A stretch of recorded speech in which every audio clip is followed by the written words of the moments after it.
नमस्ते बच्चों, कैसे हो? ठीक हो? ओके बच्चों, आज हम 10th class Hindi second language पाठ 8 नाम है स्वराज्य की नींव और इस पाठ को लिखा है विष्णु प्रभाकर जी ने। इस पाठ का हम अध्ययन करेंगे बच्चों। आपसे निवेदन है आप अपना Hindi 10th class Hindi second language का टेक्स्ट बुक खोलिए और आपका स्टडी मटेरियल और आपका जो क्लास वर्क है आपके बाजू में रख लीजिए बच्चों, ठीक है ना? तो देखिए पाठ 8 नाम है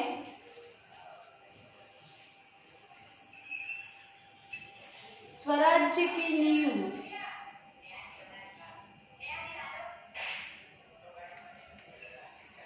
स्वराज्य की नींव, स्वराज्य की नींव, और इसको लिखा है विष्णु प्रभाकर जी ने। किसने लिखा है? विष्णु प्रभाकर जी ने। विष्णु प्रभाकर जी ने इसको लिखा है। देखिए पढ़ते समय ध्यान दीजिए, ठीक है ना? पेज नंबर 41 देखिए। उन्मुखीकरण में एक अनुच्छेद दिया है, उस अनुच्छेद को पढ़ेंगे और उसके बारे में चर्चा करेंगे। शासक का यह दायित्व होता है कि सबका बराबर ध्यान रखना चाहिए। विपत्ति की हालत में धैर्य और समय स्फूर्ति से काम लेना चाहिए। कानून और नियमों का समान रूप से अनुसरण करना चाहिए। जो शासक अधिकार में क्षमा का गुण रखता है, निसंदेह वह आदर्श शासक कहलाता है। ठीक है ना बच्चों? यहाँ पर शासक किस तरह का होना चाहिए, शासक में कौन से गुण होना चाहिए, उस पर आधारित यह अनुच्छेद यहाँ पर दिया हुआ है। शासक कौन? शासक किसको कहते हैं?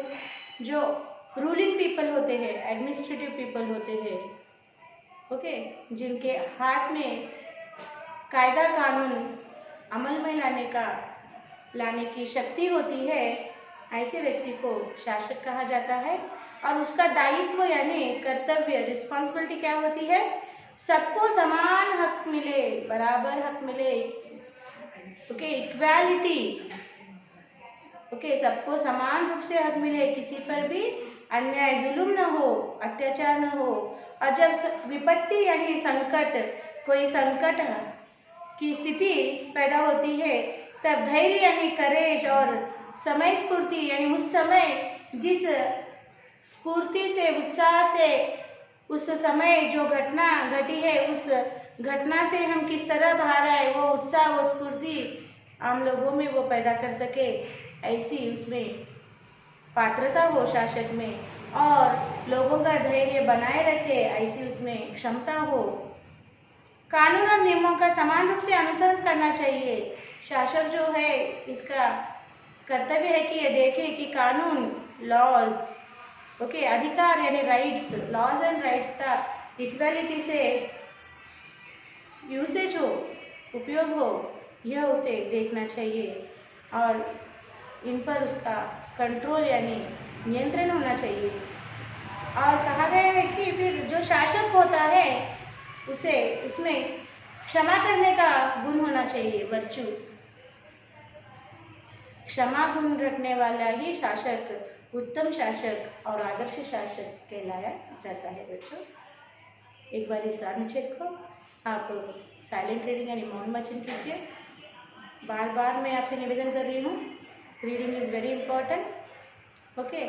सो आप बड़े बच्चे हैं, 10th क्लास के बच्चे, पढ़कर समझकर अपने शब्दों में लिखने की क्षमता तभी आएगी जब आप पढ़ने में इंटरेस्ट लोगे, रुचि लोगे, तभी आपका शब्द भंडार बनेगा, विचार शक्ति और कल्पना शक्ति भी बढ़ेगी और आप सरल शब्दों में उत्तर लिखने के योग्य हो जाओगे। तो आपको यह अनुच्छेद एक बार मौन वाचन करना है, साइलेंट रीडिंग करना है। उसके तत्पश्चात हम उसके प्रश्नोत्तरों की चर्चा करेंगे। तो कीजिए रीडिंग।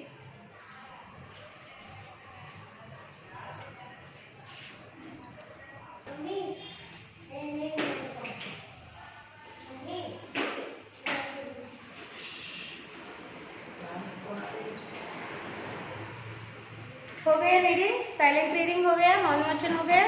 तो अब हम यहाँ पर आपको इस अनुच्छेद पर आधारित कुछ प्रश्नोत्तर दिए हैं बच्चों, उसके बारे में जानेंगे। आपका स्टडी मटेरियल पेज नंबर कौन सा खोलना है मैं अभी बताती हूँ आपको। ओके, वेट कीजिए।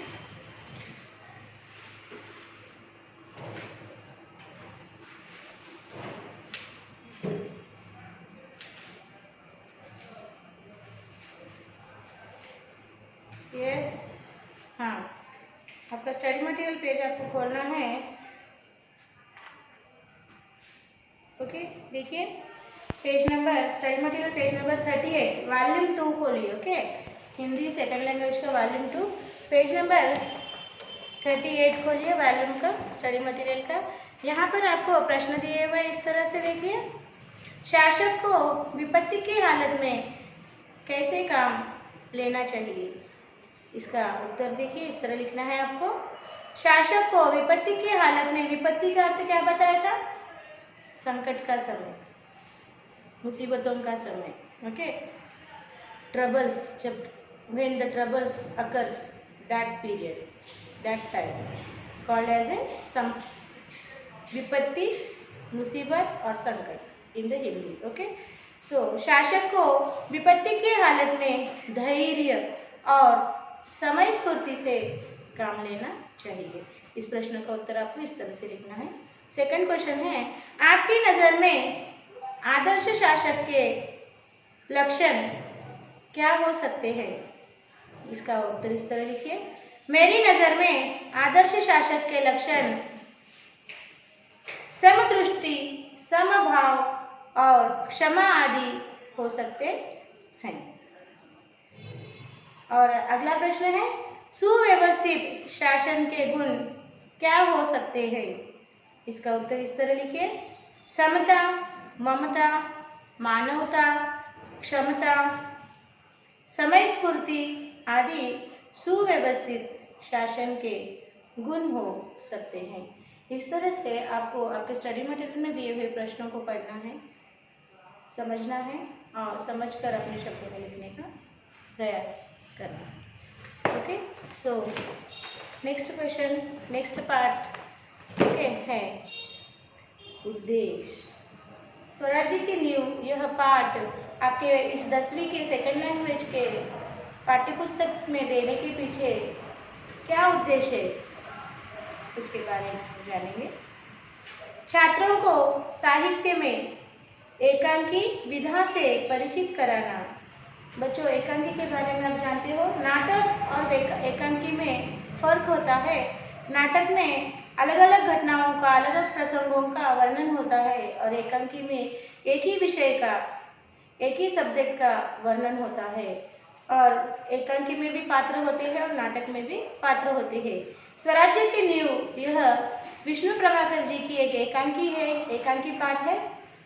और एकांकी एक साहित्य की विधा है जिससे आप छात्रों को परिचित कराना, यह एक इसके पीछे का उद्देश्य है। और एकांकी की भाषा व रचना शैली से परिचित कराना और एकांकी लेखन के लिए प्रोत्साहित करना एवं इसके साथ साथ छात्रों में देश के लिए समर्पित होने की भावना का विकास करना इसका उद्देश्य है। इस पाठ के पीछे का मुख्य उद्देश्य है एकांकी में किस तरह की भाषा शैली का उपयोग होता है और आपको भी एकांकी लिखना चाहिए, उसके लिए आपको प्रेरित करना, प्रोत्साहित यानी एनकरेज करना और साथ साथ आपने देशभक्ति के प्रति भावना को जागृत करना, यह इस पाठ के पीछे का मुख्य उद्देश्य है बच्चों। ठीक है ना। अभी हम देखेंगे विधा विशेष। विधा यानी कि which category of this lesson.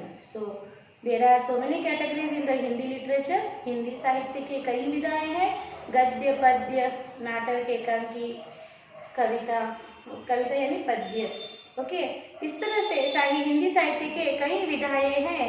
यह पाठ हिंदी साहित्य के कौन सी विधा का किस विधा से संबंधित है उसके बारे में हम चर्चा करेंगे।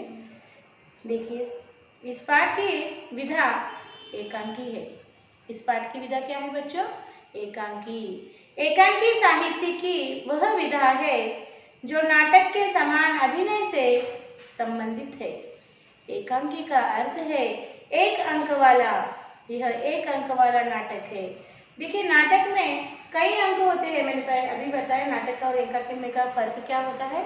एकांकी में एक ही विषय पर वर्णनित अभिनय किया जाता है और नाटक में कई अंक होते हैं और कई विषयों का, कई प्रसंगों का वर्णन होता है। एकांकी में भी पात्र होते हैं, नाटक में भी पात्र होता है और उनका अभिनय होता है, परंतु एकांकी एक अंक वाला होता है, एक दृश्य वाला होता है और नाटक में कई दृश्य होते हैं। यह इसमें फर्क है बच्चों। तो स्वराज्य के लिए यह एक एकांकी है, ये एक अंक वाला ही नाटक है। अब हम अगला भाग है लेखक परिचय। इस एकांकी स्वराज्य की नींव, इस एकांकी के लेखक का परिचय, जीवन परिचय देखेंगे। विष्णु प्रभाकर जी का जन्म सन 1912 में हुआ। वे आदर्श प्रिय व्यक्ति थे। इन्हें प्रेमचंद परंपरा का आदर्श उन्मुख यथार्थवादी लेखक कहा जाता है। आवारा मसीहा नामक रचना पर इन्हें सोवियत लैंड नेहरू पुरस्कार से सम्मानित किया गया है। भारत सरकार ने इन्हें पद्म भूषण सम्मान से सम्मानित किया है। इनका देहांत सन 2009 में हुआ। देखिए बच्चों, विष्णु प्रभाकर जी ये हिंदी साहित्य जगत के एक आदर्श कवि माने जाते हैं। इनका जन्म यानी ये कब पैदा हुए, यानी सन 1912 में ये इनका जन्म हुआ और ये एक आदर्श प्रिय व्यक्ति थे। आदर्श ने प्रिंसिपल्स, मॉडल्स। ओके, उनके अपने जीवन जीने के कुछ प्रिंसिपल्स थे, आदर्श व्यक्ति थे, मॉडल व्यक्ति थे। इन्हें प्रेमचंद परंपरा का आदर्श उन्मुख यथार्थवादी लेखक कहा जाता है। जिस तरह हिंदी साहित्य जगत में प्रेमचंद जी का नाम प्रसिद्ध है, किसलिए प्रसिद्ध है बच्चों? कि उनका जो साहित्य लेखन है उसमें सजीव चित्रण होता है, यथार्थ, यानी जब उनका साहित्य हम पढ़ते हैं ऐसे लगता है कि सब कुछ अभी हमारे आंखों के सामने हो रहा है, यानी यथार्थ अभी हमारे सामने है। इसीलिए उनको प्रेमचंद जी को यथार्थवादी कवि कहा जाता है। तो इन्हें आदर्श उन्मुख यथार्थवादी लेखक कहा जाता है। प्रेमचंद परंपरा के, परंपरा यानी ट्रेडिशनल, यानी ये भी प्रेमचंद जी के ट्रेडिशनल के जैसे, प्रेमचंद के वंश में से, पारंपरिक वंश में से, यानी प्रेमचंद जी जिस तरह से साहित्य का निर्माण करते हैं ये भी उनकी तरह आदर्शों से भरपूर, आदर्श उन्मुख यानी आदर्शों से भरपूर, यथार्थवादी यानी वास्तविकता से भरपूर इनका भी साहित्य है। इसलिए इन्हें आदर्श उन्मुख यथार्थवादी लेखक कहा जाता है। किन्हें? विष्णु प्रभाकर जी को। और बच्चों, इन्होंने एक रचना की है जिसका नाम आवारा मसीहा। इस आवारा मसीहा रचना को सोवियत लैंड नेहरू पुरस्कार से सम्मानित किया गया है बच्चों। इतनी प्रसिद्ध रचना है वो। और भारत सरकार ने इन्हें यानी विष्णु प्रभाकर जी को पद्म भूषण सम्मान देकर सम्मानित किया है, जो सबसे बड़ा सम्मान है भारत का। और बच्चों, इनका देहांत यानी इनकी मृत्यु, इनका देहावसान, इनका मरण, यानी ये कब मर गए, यानी सन 2009 में इनकी मृत्यु हुई, यानी देहांत हुआ इनका। समझ में आ गया बच्चों? ये थे इस एकांकी के लेखक विष्णु प्रभाकर जी का जीवन परिचय। और बच्चों, हमेशा पाठ के कवि और कविता के लेखक या कवि का परिचय आपको याद रखना पड़ता है। उसको पढ़िए, समझिए, क्योंकि उस पर अवश्य प्रश्न पूछे जाते हैं 10th क्लास में। ठीक है ना? तो आप एक बार लेखक परिचय का मौन वाचन कीजिए, फिर हम अगले भाग की चर्चा करेंगे।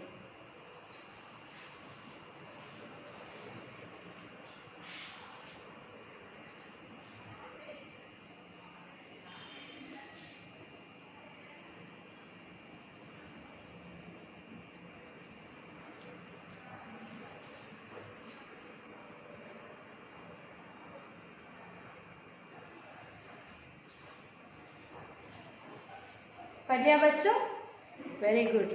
पढ़ना बहुत ज़रूरी है और मौन वाचन तो आप बड़े बच्चों के लिए बहुत ही इम्पोर्टेंट है।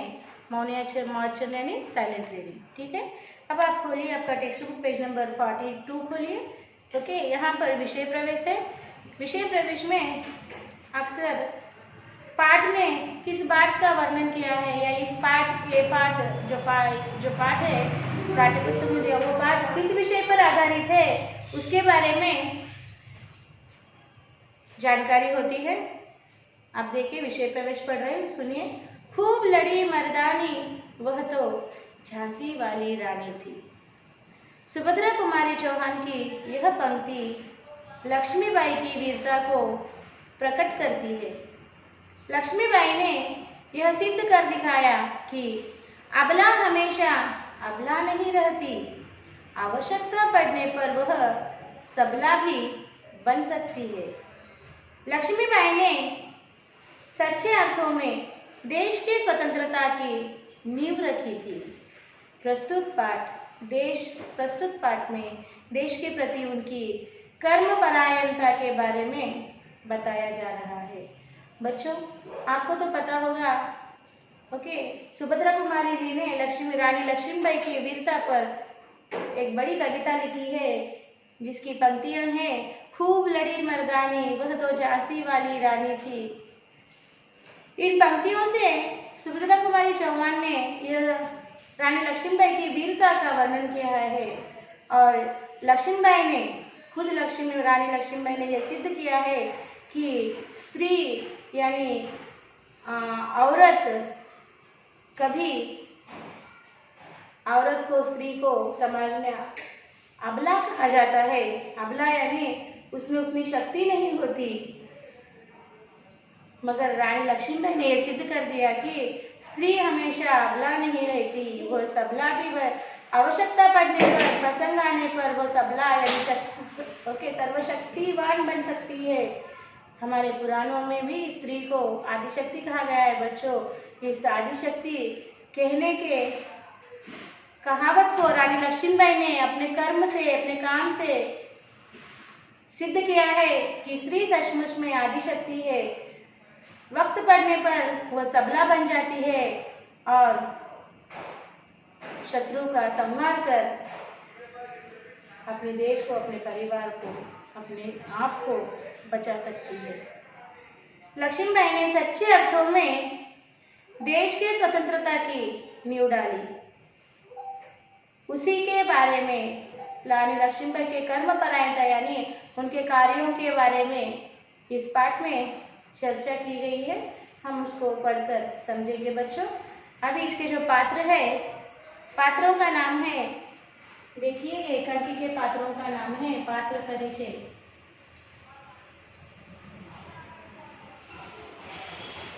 पात्र कौन कौन है? फर्स्ट पात्र है लक्ष्मीबाई।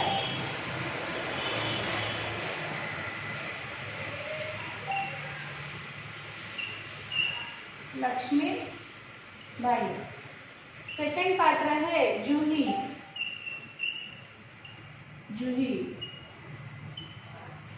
थर्ड पात्र है मुंदर।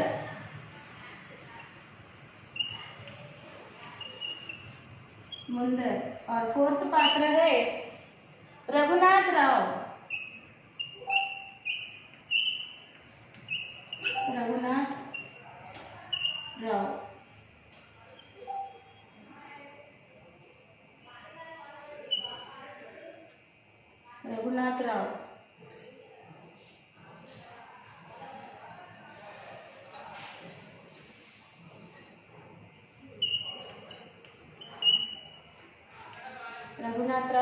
और नेक्स्ट पात्र है तात्या और सेना नायक। फिफ्थ पात्र है तात्या और सिक्स्थ पात्र है सेना नायक।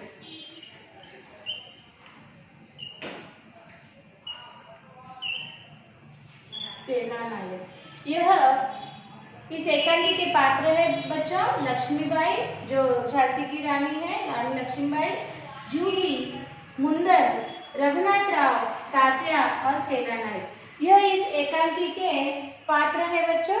अब इसे पढ़कर हम इसके विषय को समझेंगे। रंगमंच पर युद्ध भूमि का दृश्य अंकित किया जा सकता है। कैंप कहीं पास ही लगा हुआ है। महारानी लक्ष्मीबाई के तंबू का एक भाग दिखाई देता है। पर्दा उठने पर महारानी लक्ष्मीबाई अपनी सखी जूही के साथ उत्तेजित अवस्था में मंच पर प्रवेश करती है। दोनों लाल कुर्ती के सैनिकों की वेशभूषा में हैं। देखिए यहाँ पे एकांकी के रंगमंच के वातावरण का वर्णन किया गया है। और ये कौन सा वातावरण है? युद्ध भूमि का वर्णन है। इस एकांकी में युद्ध भूमि का वर्णन है। और युद्ध भूमि में ये लोग तंबू लगाकर रहते हैं। ओके, युद्ध होने के बाद पश्चात वो लोग रात में जब विश्रांति लेते हैं तो छोटे छोटे तंबू लगाकर उसमें विश्रांति लेते हैं। तो रानी लक्ष्मीबाई के तंबू का एक भाग दिखाई दे रहा है। और रानी लक्ष्मीबाई अपनी सखी यानी सहेली जिसका नाम जूही है उसके साथ दिखाई दे रहे हैं। वे बहुत ही उत्तेजित अवस्था में मंच पर प्रवेश करती है। उत्तेजित यानी गुस्से में तनतनाती हुई रानी लक्ष्मीबाई मंच पर प्रवेश करती है। और दोनों रानी लक्ष्मीबाई और उनकी जो सहेली सखी है जूही, दोनों सैनिकों की लाल रंग की वेशभूषा में हैं। समझ में आया? आप देखेंगे इस एकांकी को पढ़कर समझेंगे। लक्ष्मीबाई क्या बोलती है? देखो, उत्तेजित अवस्था में। उत्तेजित अवस्था का अर्थ क्या बताया था? बहुत ही गुस्से में। ओके, तो रानी लक्ष्मीबाई देखो क्या बोल रही है। मेरे देखते देखते क्या हो गया जूही? झांसी, कालपी, ग्वालियर कहाँ गए? परंतु मंजिल है कि पास आकर भी हर बार दूर चली जाती है। स्वराज्य को आते हुए देखती हूँ, परंतु दूसरे ही क्षण मार्ग में हिमालय अड़ जाता है। उसके पार करती हूँ तो महासागर की डरावनी लहरें थपेड़े मारने लगती है। उनसे जूझती हूँ तो नाविक सो जाते हैं। देखो जूही, उधर क्षितिज पर देखो, कैसी लपलपाती हुई लपटें उठ रही हैं। सारा आकाश धूम घटाओं से छाया हुआ है। प्रलय की भूमिका है, लेकिन राव साहब है कि रक्तमंडल की छाया में ऐशो आराम में मशगूल है। आवेश में आते आते सहसा मौन रह जाती है। जूही कुछ कहने के लिए मुंह खोलती है कि महारानी फिर बोल उठती है। जूही, मैंने प्रतिज्ञा की थी कि मैं अपनी झांसी नहीं दूंगी, लेकिन झांसी हाथ से निकल गई। जूही सहसा तीव्र होकर, नहीं, झांसी हाथ से नहीं निकली। मैं अपनी झांसी नहीं दूंगी। मैं अकेली हूँ, लेकिन उससे क्या, मैं अकेली ही झांसी लेकर रहूंगी। देखो रानी लक्ष्मीबाई, युद्ध का समय है। ओके, झांसी को हासिल करने के लिए अंग्रेजों ने कूटनीति को अपनाकर झांसी पर हमला बोल दिया है। रानी लक्ष्मीबाई अपने सैनिकों के साथ झांसी को बचाने के लिए अंग्रेजों से लड़ रही है। और उधर है कि रघुनाथ जी राव साहेब इस स्थिति में भी कुछ चिंता, कुछ आभास नहीं उन्हें झांसी पर किस तरह का आक्रमण मंडरा रहा है। और वे ऐशो आराम की जिंदगी नाच गान में रमे हुए हैं। रानी लक्ष्मीबाई कहती है कि मैंने प्रतिज्ञा ली थी, मैंने प्रॉमिस लिया था कि मेरी झांसी मैं किसी को नहीं दूंगी, अंग्रेजों को छीनने नहीं दूंगी, मगर ऐसा लगता है कि झांसी मेरे हाथ से जा रही है। फिर दूसरे ही क्षण अपने उत्तेजन को बरकरार रखने कहती है कि नहीं, मैं अपनी झांसी नहीं दूंगी। बेशक मैं अकेली हूँ, मगर अकेली क्या काम हूँ, मैं अपनी झांसी वापस लेकर ही रहूंगी। आगे जूही क्या बोलती है देखो। कौन कहता है आप अकेली हैं महारानी? आप तो गीता पढ़ती हैं, फिर यह निराशा कैसी? लक्ष्मीबाई, मैं निराश नहीं हूँ, मैं जानती हूँ कि मैं झांसी लेकर रहूंगी, लेकिन क्या तुम नहीं जानती कि उस दिन बाबा गंगादास ने मुझसे क्या कहा था? जब तक हमारे समाज में छुआछूत और ऊंच नीच का भेद नहीं मिट जाता, तब तक हम विलास प्रियता को छोड़कर जब तक हम विलास प्रियता को छोड़कर जनसेवक नहीं बन जाते, तब तक स्वराज्य नहीं मिल सकता। वह मिल सकता है केवल सेवा, तपस्या और बलिदान से। जूही, लेकिन महारानी, उन्होंने यह भी तो कहा था कि स्वराज्य प्राप्ति से बढ़कर है स्वराज्य की स्थापना के लिए भूमि तैयार करना, स्वराज्य की नींव का पत्थर बनना। सफलता और असफलता दैव के हाथ में है, लेकिन नींव के पत्थर बनने से हमें कौन रोक सकता है? वह हमारा अधिकार है। देखो, रानी लक्ष्मीबाई के उत्तेजित होकर बातें करने पर जूही कहती है कि महारानी जी, कौन कहता है आप अकेली है? आप गीता पढ़ती है और फिर भी यह निराशा। जो लोग गीता पढ़ते हैं, गीता में आत्मविश्वास को बढ़ाने की शक्ति है। जो लोग गीता पढ़ते हैं वो अपने आप को अकेला नहीं समझते, फिर ये निराशा क्यों आपको? रानी लक्ष्मीबाई कहती, मुझे मैं निराश नहीं हूँ, मैं जानती हूँ झांसी लेकर रहूंगी, लेकिन तुम नहीं जानती कि उस दिन बाबा गंगादास ने मुझे कहा था कि जब तक हमारे समाज में छुआछूत और ऊंच नीच की ये प्रथा, यह भेद रहेगा, और जब तक यह भेद नहीं मिटेगा और जब तक हम विलास प्रियता यानी ऐश्वर्य के कामों से बाहर नहीं आएंगे और जनसेवक नहीं बनेंगे, लोक सेवक जनसेवक नहीं बनेंगे, तब तक हम तब तक हमें स्वराज्य नहीं मिल सकता। केवल सेवा और तपस्या और बलिदान से ही स्वराज्य हमें मिलेगा।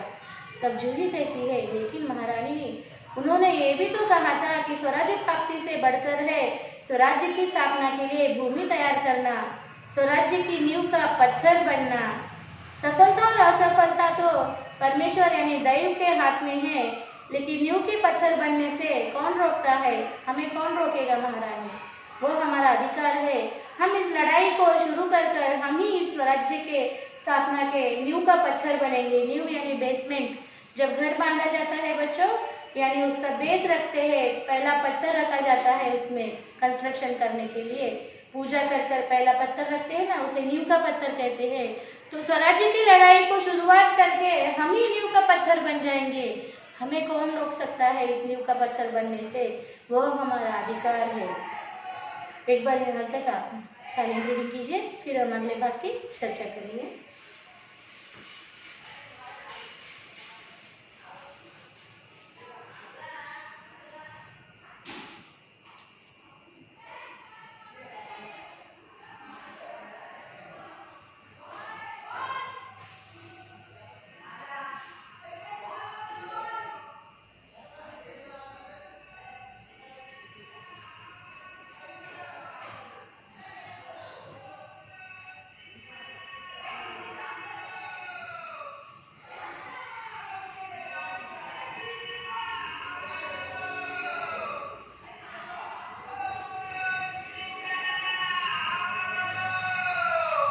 तो बच्चों, आज हम यहीं पर रुकेंगे और इस पाठ के शेष भाग का अध्ययन हम अगले सेशन में करेंगे।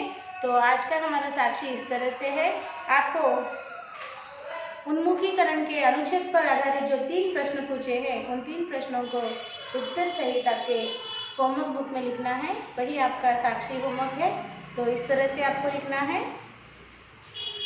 साक्षी इस तरह से लिखिए बच्चों। साक्षी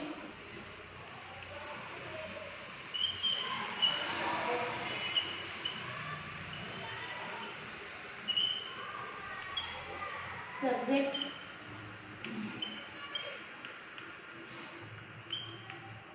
हिंदी,